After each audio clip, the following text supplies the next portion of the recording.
Il faut se dire que le cannabis à La Réunion, ça fait partie de la culture. Le Zamal, il est là depuis hyper longtemps. Donc ça serait dommage quand même que La Réunion ne soit pas une filière d'excellence dans le cannabis quand même. Ça serait un minimum. Enfin, c'est un minimum pour moi.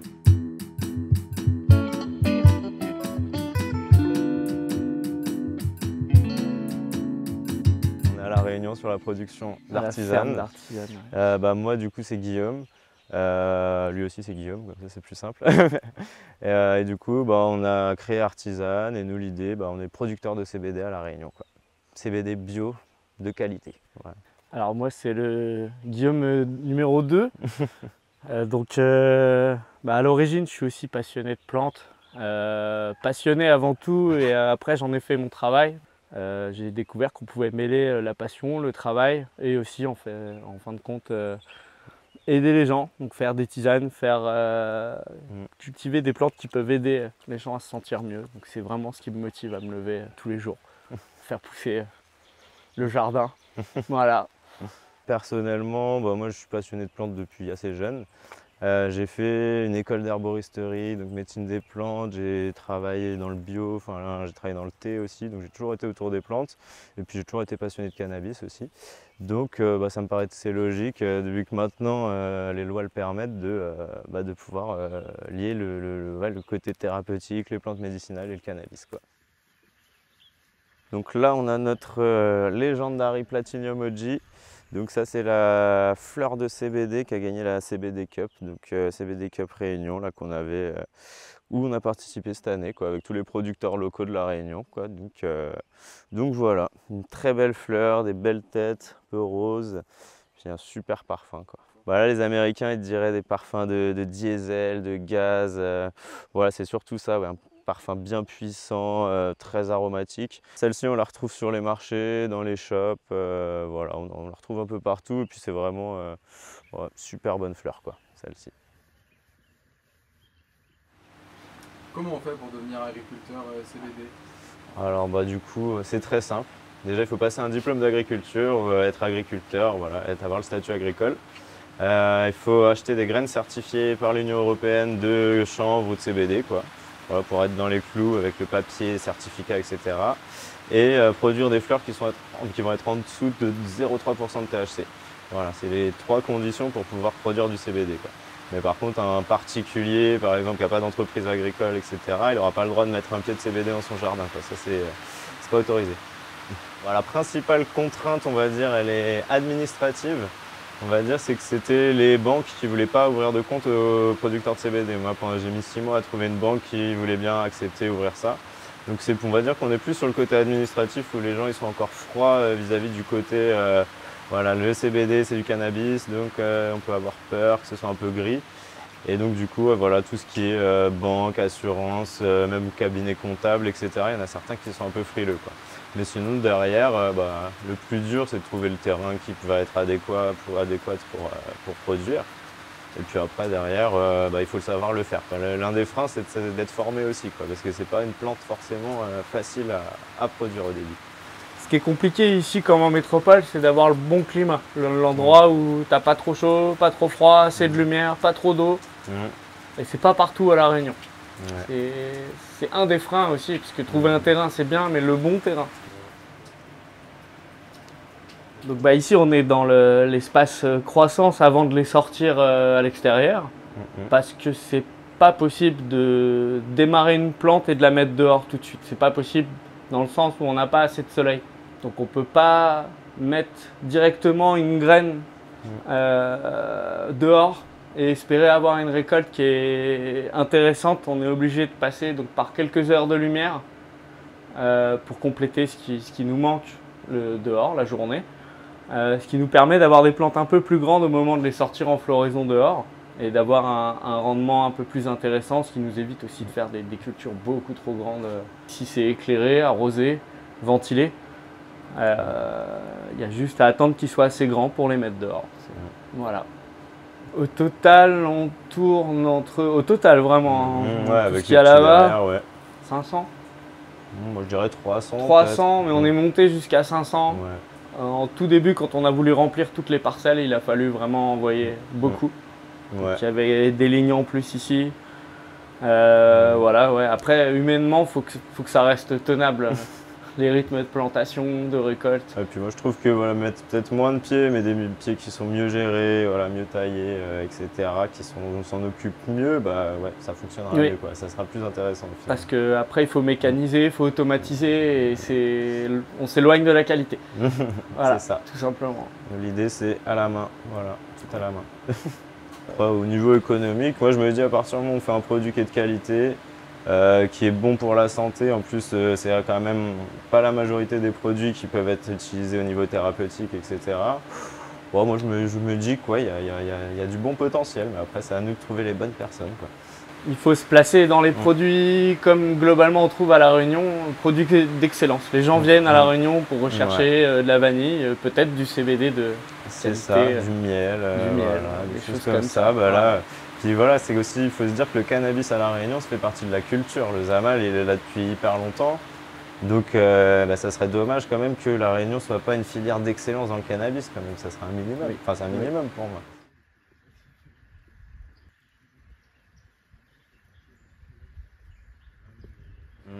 Bah, du coup, il y a producteurs, on va dire pour l'instant, il y a peu de producteurs, on est quoi, on va dire 4-5 producteurs. C'est anecdotique. Ça commence à se développer de plus en plus, mais bah, de toute façon, ça va venir. Mais donc voilà, du coup, mais sinon, après en termes de boutiques, pareil, hein, il y a une dizaine de boutiques. Et après, ça va être, c'est des boutiques qui vont quand même principalement s'approvisionner en métropole, hein. Là, on va dire que pas toutes les boutiques de Lille qui vont jouer le jeu à travailler en local, etc. Voilà, c'est en train d'arriver, mais c'est timide, on va dire. Bah, le frein principal, c'est que le CBD qu'on trouve en boutique, c'est très souvent, j'ai dit pas partout, hein, mais très souvent du CBD qui est industriel, qui va venir de pays, voilà, ça va venir d'Italie, de Suisse, du Portugal, République tchèque et d'autres pays. Mais c'est de l'industriel qui est fait en intérieur avec des engrais minéraux, engrais chimiques, etc. Donc en fait, le principal problème, c'est le prix. C'est que bah, on a du mal à rivaliser avec des producteurs industriels qui produisent à des coûts très très bas. Mécanisés, tout est fait à la machine, etc. Et du coup, bah, on est obligé de nous on joue contre des gars voilà, qui peuvent faire des prix à moins d'1 euro le gramme. Et bah, voilà, nous, ça va être compliqué d'être rentable et de vivre si on fait des prix comme ça. Donc voilà, pour l'instant, c'est plus ça le combat. C'est l'industrie contre voilà, le produit artisanal haut de gamme et premium, quoi. Voilà. On est obligé de devenir industriel comme eux si on veut suivre la cadence. Et donc du coup, pour moi, la qualité, ça ne peut pas correspondre à ce genre de production. C'est ça. Voilà. Donc du coup, voilà, nous on est obligé de se placer un peu plus cher. Et ce qui est bien, c'est qu'il y a quand même, il y a quand même des boutiques qui jouent le jeu, il faut le dire. Et des boutiques qui vont quand même faire travailler les producteurs pays. Voilà, mais bon, c'est une partie, on va dire, des boutiques. Pour moi, il y a quelques freins aussi dans le CBD en France. Le souci, c'est que voilà, la France, elle limite les taux à 0,3% de THC. Et nous, l'idée, c'est de faire du CBD qui peut être un produit plaisir, mais qui peut être aussi un produit bien-être et qui pourra avoir des effets thérapeutiques, qui aident quand même dans pas mal de pathologies. Et la problématique, c'est qu'en fait, le fait de limiter à 0,3% de THC, on va se retrouver aussi, on limite aussi les taux de CBD, les taux d'autres cannabinoïdes bénéfiques, qui ne sont pas psychotropes, mais qui peuvent être bénéfiques aussi. Et donc, du coup, si on avait le droit, par exemple, je sais pas, rien qu'à 1% de THC, on pourrait vraiment avoir des CBD qui auraient un effet bien plus important au niveau du sommeil, de la relaxation, de plein de choses. Et donc voilà, nous, c'est ça les freins qu'on a actuellement, c'est que on est limité par les lois françaises, les taux français pour faire des produits qui soient vraiment exceptionnels. Bon, même si c'est déjà très bon, mais voilà, la loi française, elle limite là-dedans. Et puis ça nous permettrait aussi de diversifier beaucoup plus les variétés, parce qu'en fait, d'une variété à l'autre, les effets thérapeutiques ne vont pas être les mêmes. Et nous, on est quand même limité sur un certain nombre de variétés. Un nombre très restreint de variétés. Variétés autorisées par l'Union européenne, en fait, et ça limite quand même. Voilà, moi je trouve le potentiel thérapeutique du produit, quoi. Voilà, c'était plus par rapport à ça. Et puis oui, c'est vrai que plus on monte en cannabinoïdes, plus on peut utiliser, en fin de compte, avoir une utilisation thérapeutique. C'est vraiment et ciblé. Parce que vraiment, il y a une molécule qui peut aller, on peut dire, avec une maladie. Il y a vraiment des choses qui sont recherchées précisément. C'est ça. Et puis en fait, il y a du cannabis qui vient du monde entier. Oui. Donc il va y avoir du cannabis de Chine, il y a du cannabis d'Amérique du Sud, il y en a d'Europe, D'Afrique. et chaque cannabis qui vient de partout a des particularités. Et donc voilà, si on pouvait se croiser avec des plantes comme ça, on aurait des taux un peu plus élevés, mais voilà, l'intérêt serait bien plus intéressant, quoi. Il faut savoir que si on est obligé d'avoir de l'éclairage, d'ajouter de l'éclairage, c'est que c'est des variétés qui ne sont pas d'ici, qui viennent d'Europe, qui ne sont pas acclimatées à La Réunion. Donc on en rêve, ça arrivera peut-être un jour, des variétés CBD produites à La Réunion, entièrement acclimatées. Ouais, Ça, avec la génétique locale. Voilà, ce serait notre Graal, mais c'est beaucoup de travail. C'est le travail en partie aussi de Sébastien chez CBR, de rechercher le Graal, la bonne variété qui pousserait ici. Voilà, il y a toutes ces choses-là, il a les mêmes freins que nous, il ne faut jamais dépasser ce taux. Et c'est très difficile de rester dans ces normes-là avec le matériel génétique qu'on a, qui est à notre disposition. En gros, c'est ça. Mais bon, c'est le début, on ne perd pas espoir. Oui, tout peut évoluer. Dans le bon et dans le mauvais sens.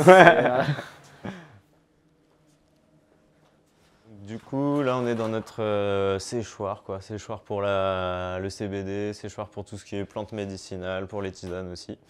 Donc du coup, voilà quoi, on accroche les plantes entières avec les feuilles, tout ça, et on attend un certain temps que le séchage il soit optimal, quoi. Là, on a peut-être un mois, je pense. Ouais, 3 semaines, un mois de récolte, ouais, quelque chose comme ça. Et donc voilà, donc après, une fois que c'est sec, voilà, on les prend, on enlève les fleurs. Du coup, ouais, voilà. Là. Voilà, justement, on était dedans tout à l'heure. Et donc là, voilà, tu as là, j'en enlève un peu tout ce qui est grandes feuilles. Et puis après, voilà, on va découper, on stocke en boîte. Et puis au fur et à mesure, bah, on va faire la manucure. J'enlève ça. Puis après, la manucure, l'idée, ça va être de prendre le ciseau et de couper tout ce qui est feuilles qui dépassent, quoi. Bon, ça, c'est pas le plus adapté, celui-ci, mais voilà le principe. Tac. Bah, du coup, là, ce qu'on va faire, c'est qu'on va enlever vraiment tout ce qui est petites feuilles qui vont pas être utiles, où il y a beaucoup moins de cannabinoïdes, pour vraiment garder que la bonne fleur, voilà, qu'elle est beaucoup plus chargée en terpènes, en cannabinoïdes, etc. Mais après, tout ce qui est petites feuilles, on peut les garder et puis on peut faire d'autres préparations parce qu'ils contiennent quand même toujours des choses. Il y a des trichomes dessus, on voit qu'il y a des petites poussières là. Mais voilà, on l'utilise, voilà, on pourra pour faire des résines, des choses comme ça qui peuvent permettre de faire des huiles, voilà, d'autres préparations, des trucs qui se mangent par exemple, tablettes de chocolat, il y a plein de choses à faire. Mais voilà, donc et là on garde que le meilleur, quoi. Ça prend du temps, mais bon, c'est ça aussi qui fait toute la qualité de le faire à la main. Parce qu'il y a des machines qui permettent de le faire, mais bon, du coup, ça va poncer, on va enlever une grosse partie de la tête, des trichomes qui vont tomber. Et voilà, moi je trouve que c'est moins qualitatif à la machine qu'à la main, quoi.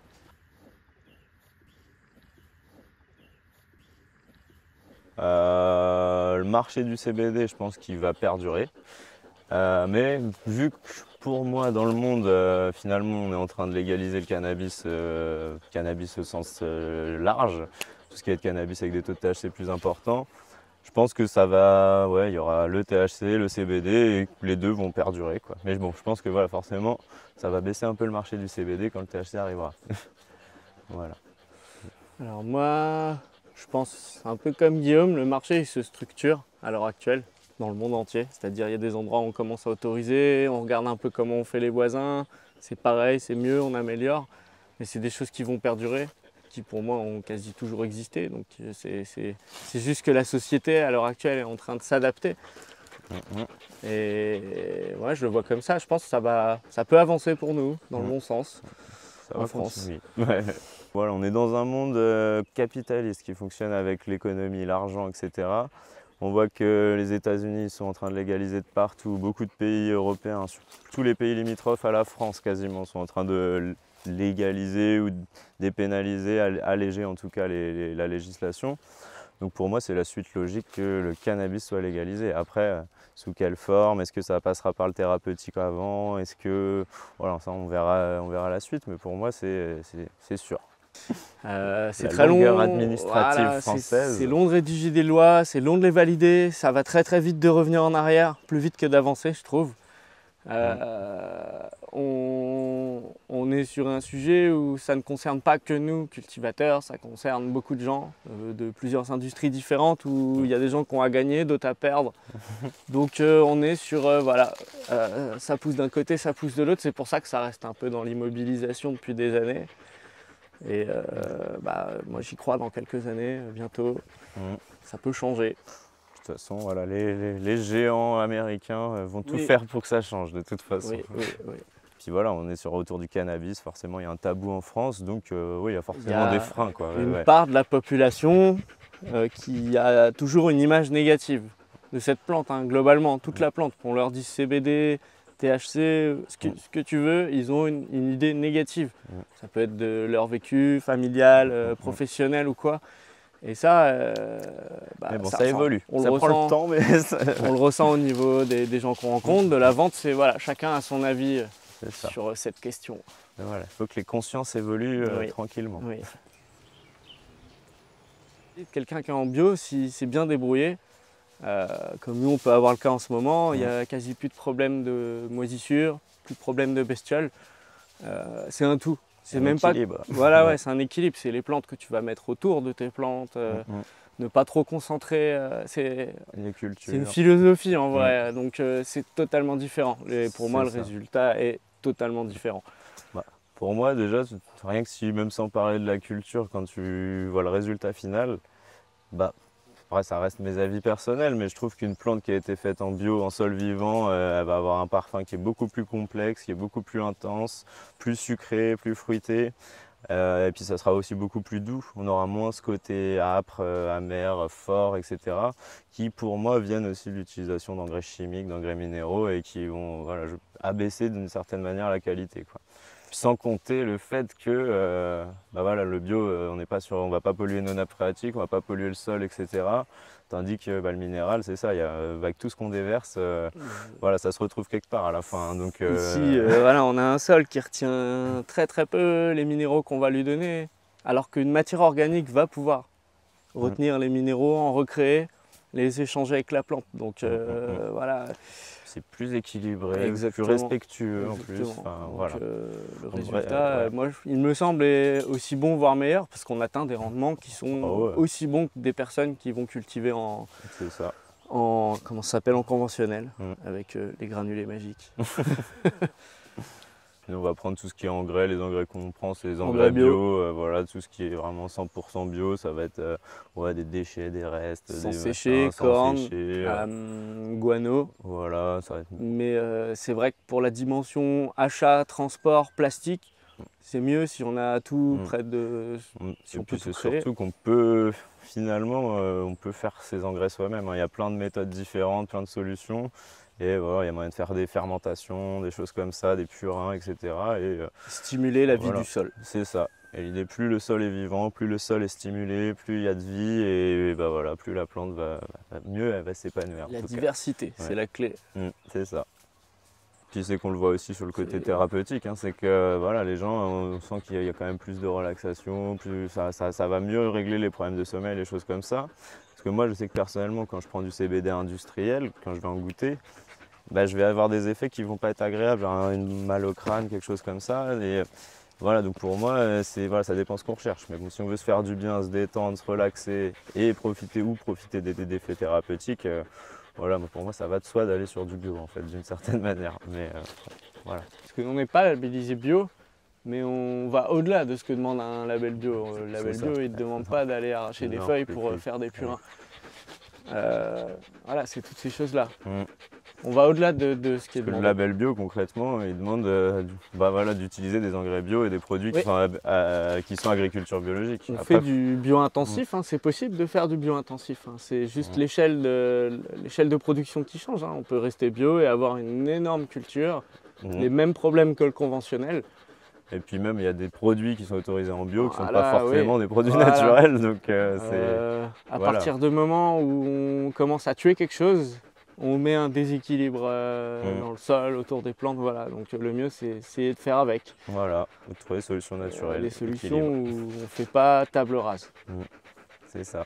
Pas tout supprimer, il faut vivre avec. C'est ça, ça c'est s'équilibrer, il faut être patient. On a eu des pertes, hein, beaucoup de pertes. Hein, on a subi un peu ce genre de choses et on a cherché les points d'amélioration. On a vu qu'il manquait des choses dans le sol. Une diversité d'éléments minéraux qui peuvent manquer quand ça a été trop, on va dire beaucoup trop cultivé intensément. Le sol il est pauvre, il lui manque des choses, il est déséquilibré et c'était ça qu'il fallait trouver, redonner ça, c'était juste ça, un peu de calcium, un peu de magnésium et c'est reparti. Non. Là moi je m'adresse aux clients, tous les clients, les boutiques, nos clients. Renseignez-vous sur ce que vous achetez, soyez curieux, c'est important d'avoir, de savoir qu'on a acheté de la qualité.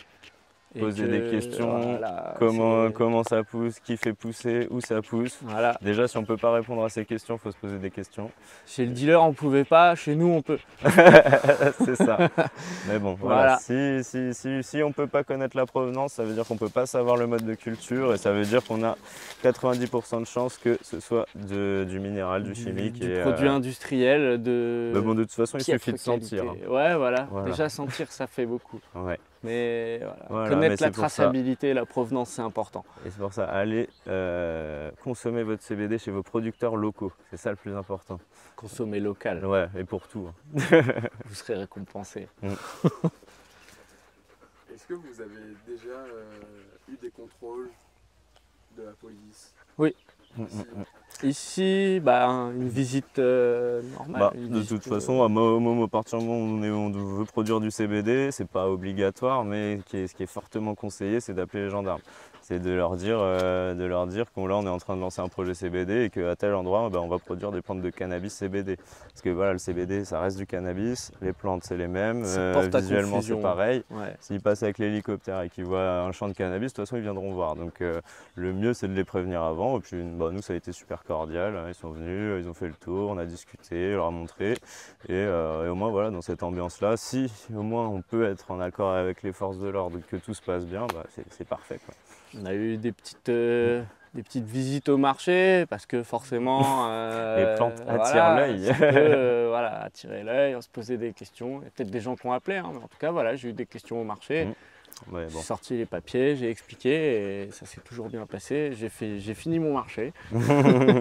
Puis voilà, à chaque fois en général le projet il plaît parce que l'idée c'est quand même de démocratiser un produit de qualité, pas forcément avec des méthodes de consommation nocives, etc. Donc voilà, ça fait évoluer aussi le cannabis dans le sens un petit peu plus accepté et sérieux, quoi.